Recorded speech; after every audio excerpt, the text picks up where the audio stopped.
الحمدللہ وحدہ لا شریک لہ والصلاۃ والسلام علی من لا نبی بعد۔ وطر کے متعلق 8 باتیں سمجھ لیں۔ نمبر 1 وطر، نمبر 2 3 رکعت، نمبر 3 پورا سال، نمبر 4 صرف آخر میں سلام جسے ایک سلام کہتے ہیں صرف آخر میں، نمبر 5 ہر رکعت میں ایک سورت 3 سورتیں، نمبر 6 دعائے قنوت، نمبر 7 اور یہ قنوت کی دعا رکوع سے پہلے تیسری رکعت میں، نمبر 8 ایک وضاحت۔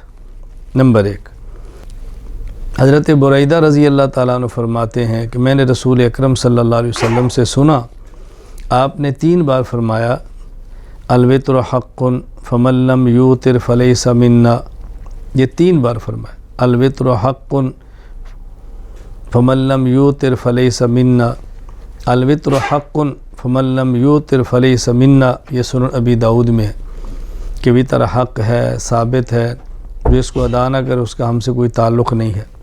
حضرت عبداللہ رضی اللہ تعالیٰ عنہ فرماتے ہیں نبی کریم صلی اللہ علیہ وسلم فرمایا الوتر واجب علی کل مسلم، وطر ہر مسلمان پر لازم اور ضروری ہے۔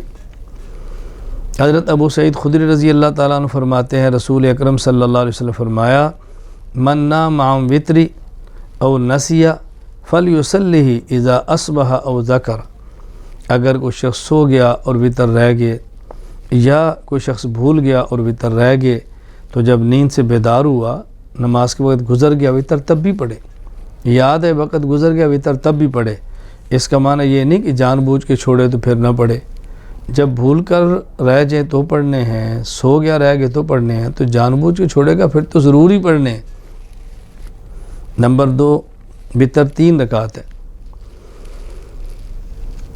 اسی کے ساتھ یہ بھی ذہن بنا لیں کہ یہ پورا سال ہے، یہ 2 اور 3 پر ایک حدیث اکٹھی ہے۔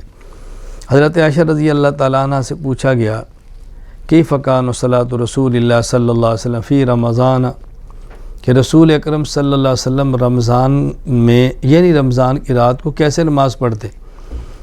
امی عائشہ رضی اللہ تعالیٰ عنہ فرماتی ہیں ما کان یزید فی رمضان ولا فی غیر علی 11 رکعۃ، رسول اللہ صلی اللہ علیہ وسلم رمضان اور غیر رمضان میں 11 رکعت پڑھا کرتے تھے۔ یصلی 4 رکعت پڑھتے، فلا تسأل حسنہن وطولہن، کیا کیا نا اتنی لمبی اور خوبصورت نماز۔ ثم یصلی 4 رکعات، پھر 4 پڑھتے، لا تسأل حسنہن وطولہن، مت پوچھو کتنی خوبصورت اور کتنی لمبی نماز پڑھتے۔ ثم یصلی 3، پھر آپ 3 رکعت وطر پڑھتے۔ اب دیکھو یہاں 3 رکعت بھی ہے، نمبر 2 پورا سال بھی ہے، 3 باتیں۔ نمبر 4 وطر ایک سلام کے ساتھ ہے۔ ایک سلام کا معنی یہ ہے کہ 2 رکعت کے بعد تشہد میں بیٹھ کے سلام پھیرنا اور پھر 1 رکعت پڑھ کے پھر سلام پھیرنا، اسے کہتے ہیں وطر 2 سلام کے ساتھ۔ 2 سلام کے ساتھ نہیں، 1 سلام کے ساتھ، یعنی 2 رکعت پڑھ کے تشہد میں بیٹھے، عبد و رسول تک پڑھے اور کھڑے ہو جائیں، سلام نہ پھیرے، پھر 1 رکعت پڑھیں، تشہد، درود اور دعا، اور آخر میں سلام دائیں اور بائیں، اسے کہتے ہیں وطر 1 سلام کے ساتھ۔ حضرت عائشہ رضی اللہ تعالیٰ عنہ فرماتی ہیں ثم اوتر بثلاث لا یفصل بینہن، نبی کریم صلی اللہ علیہ وسلم 3 رکعت وطر پڑھتے اور درمیان میں فاصلہ نہیں کرتے تھے، یعنی ایک سلام درمیان میں نہیں پھیرتے، آخر میں سلام پھیرتے تھے۔ یہ روایت مسند احمد میں ہے، اور جو پہلی میں نے بیان کی ہے پورا سال اور 3 رکعت، وہ روایت صحیح بخاری میں ہے۔ حضرت عائشہ رضی اللہ تعالیٰ عنہ فرماتی ہیں کان رسول اللہ صلی اللہ علیہ وسلم یوتر بثلاث لا یسلم الا فی آخرہن، یہ مستدرک حاکم میں ہے کہ حضور اکرم صلی اللہ علیہ وسلم وطر 3 رکعت پڑھتے اور درمیان میں 2 رکعت کے بعد سلام نہیں پھیرتے، بلکہ 3 رکعت کے بعد آپ آخر میں سلام پھیرا کرتے تھے۔ نمبر 5 3 رکعت وطر میں سے ہر رکعت میں سورت کون سی پڑھنی ہے؟ امی عائشہ رضی اللہ تعالیٰ عنہ فرماتی ہیں ان النبی صلی اللہ علیہ وسلم کان یقرأ فی الاولی من الوتر بفاتحۃ الکتاب وسبح اسم ربک الاعلی، وفی الثانیہ قل یا ایہا الکافرون، وفی الثالثہ قل هو اللہ احد۔ رسول اللہ صلی اللہ علیہ وسلم پہلی رکعت میں سبح اسم ربک الاعلیٰ پڑھتے سورۃ الاعلیٰ، دوسری میں قل یا ایھا الکافرون سورۃ الکافرون پڑھتے، تیسری میں قل ھو اللہ احد سورۃ الاخلاص پڑھتے۔ یہ روایت جامع ترمذی میں موجود ہے۔ نمبر 6، جو ہم نے تیسری رکعت میں دعائے قنوت پڑھنی ہے تو اس دعائے قنوت کے الفاظ کیا ہیں؟ ایک روایت میں ہے، حضرت ابو عبد الرحمن کہتے ہیں عبداللہ بن مسعود رضی اللہ تعالیٰ عنہ ہمیں یہ الفاظ سکھاتے، اللہم انا نستعینک ونستغفرک ونثنی علیک الخیر ولا نکفرک ونخلع ونترک من یفجرک، اللہم ایاک نعبد ولک نصلی ونسجد والیک نسعی ونحفد ونرجو رحمتک ونخشى عذابک ان عذابک الجد بالکفار ملحق۔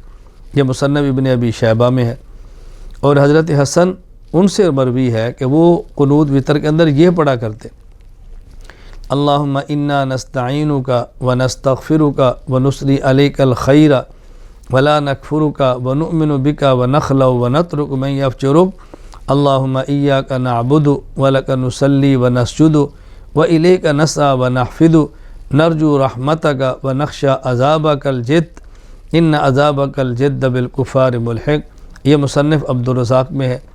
علماء نے ان دونوں کو جمع کر کے اور مشترک الفاظ یہ بتائے ہیں کہ قنوت کے اندر یہ الفاظ پڑھ لیے جائیں، اللہم انا نستعینک ونستغفرک ونؤمن بک ونتوکل علیک ونثنی علیک الخیر ونشکرک ولا نکفرک ونخلع ونترک من یفجرک، اللہم ایاک نعبد ولک نصلی ونسجد والیک نسعی ونحفد ونرجو رحمتک ونخشى عذابک ان عذابک بالکفار ملحق۔ نمبر 7، یہ جو دعائے قنوت پڑھنی ہے یہ تیسری رکعت میں رکوع جانے سے پہلے پڑھنی ہے۔ تیسری رکعت میں پہلے سورۃ الفاتحہ ہے، پھر قل ھو اللہ احد ہے، پھر اللہ اکبر، اس کے بعد ہاتھ باندھنے ہیں اور یہ دعائے قنوت پڑھنی ہے تیسری رکعت میں رکوع جانے سے پہلے۔ حضرت ابی بن کعب رضی اللہ تعالیٰ عنہ فرماتے ہیں کہ رسول اکرم صلی اللہ علیہ وسلم کان یوتر بثلاث رکعات، آپ 3 رکعت وتر پڑھاتے، 3 رکعت، اور پہلی رکعت میں سبح اسم ربک الاعلیٰ، دوسری میں قل یا ایھا الکافرون، تیسری میں قل ھو اللہ احد پڑھتے، ویقنت قبل الرکوع، اور رکوع جانے سے پہلے آپ دعائے قنوت پڑھا کرتے تھے۔ یہ روایت سنن نسائی کے اندر موجود ہے۔ نمبر 8، ایک وضاحت بہت ضروری ہے، وہ یہ کہ عام طور پر آخر میں نمبر 8 ایک وضاحت یہ بہت ضروری ہے۔ بعض لوگ کہتے ہیں کہ تیسری رکعت میں رکوع سے پہلے دعائے قنوت نہ پڑھی جائے، بلکہ یہ جو ہم فجر کی نماز پڑھتے ہیں اس میں دوسری رکعت میں رکوع کے بعد پڑھی جائے، تو یہ غلط فہمی پھیلائی جا رہی ہے۔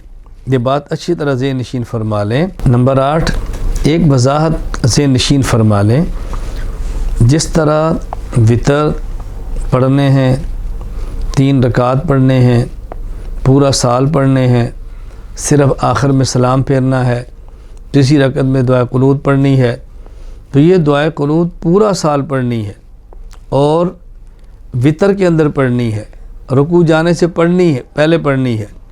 بعض حضرات ایک غلط فہمی پیدا کرتے ہیں کہ نہیں جی وہ تو 1 مہینہ ہے، پورا سال ہے ہی نہیں، تو یہ بات ذہن نشین فرما لیں کہ جو حدیث پاک میں 1 مہینہ قنوت پڑھنے کا ذکر ہے وہ قنوت وتر نہیں ہے، وہ قنوت نازلہ ہے، اور وہ فجر کی نماز میں دوسری رکعت میں رکوع کے بعد ہے۔ تو قنوت نازلہ الگ چیز ہے اور قنوت وتر الگ چیز ہے۔ ہم قنوت وتر کی بات کر رہے ہیں جو پورا سال پڑھنی ہے۔ حضرت عاصم کہتے ہیں کہ میں نے انس بن مالک رضی اللہ تعالیٰ عنہ سے قنوت کے بارے میں پوچھا تو آپ نے فرمایا، آپ نے قنوت کا ذکر فرمایا، کہتے ہیں میں نے پوچھا قبل الرکوع او بعدہ، رکوع سے پہلے پڑھیں یا رکوع کے بعد پڑھیں؟ آپ نے فرمایا قبلہ، رکوع جانے سے پہلے پڑھو۔ کہتے ہیں پھر میں نے کہا فَإِنَّ فُلَانًا أَخْبَرَنِي عَنْكَ، مجھے فلاں بندے نے آپ کے بارے میں یہ بات پہنچائی ہے کہ آپ فرماتے ہیں أَنَّكَ قُلْتَ بعد الرکوع، کہ رکوع کے بعد پڑھنی چاہیے۔ انس بن مالک رضی اللہ عنہ فرماتے ہیں کذبا، اس نے جھوٹ بولا ہے، میں نے یہ بات نہیں کی۔ انما قنت رسول اللہ صلی اللہ علیہ وسلم بعد الرکوع شہرا، یہ جو رسول اللہ صلی اللہ علیہ وسلم نے رکوع کے بعد پڑھی ہے قنوت، یہ صرف ایک مہینہ تھی۔ کیا معنی؟ کہ جو قبل الرکوع قنوت وطر ہے یہ پورا سال ہے، اور جو بعد الرکوع فجر کی نماز میں دوسری رکعت میں قنوت نازلہ ہے یہ ایک مہینہ ہے۔ اور یہ آج بھی ہے، اگر کہ مسلمانوں پر حملہ ہو یا مسلمانوں کو کافر نقصان پہنچائیں، دشمن سے خدشہ شدید ہو، اس موقع پر قنوت نازلہ آج بھی پڑھی جاتی ہے، فجر کی نماز میں پڑھی جاتی ہے، دوسری رکعت میں پڑھی جاتی ہے، رکوع کے بعد قومہ میں پڑھی جاتی ہے۔ تو یہ دونوں میں فرق اچھی طرح ذہن نشین فرما لیں۔ وآخر دعوانا ان الحمد للہ رب العالمین۔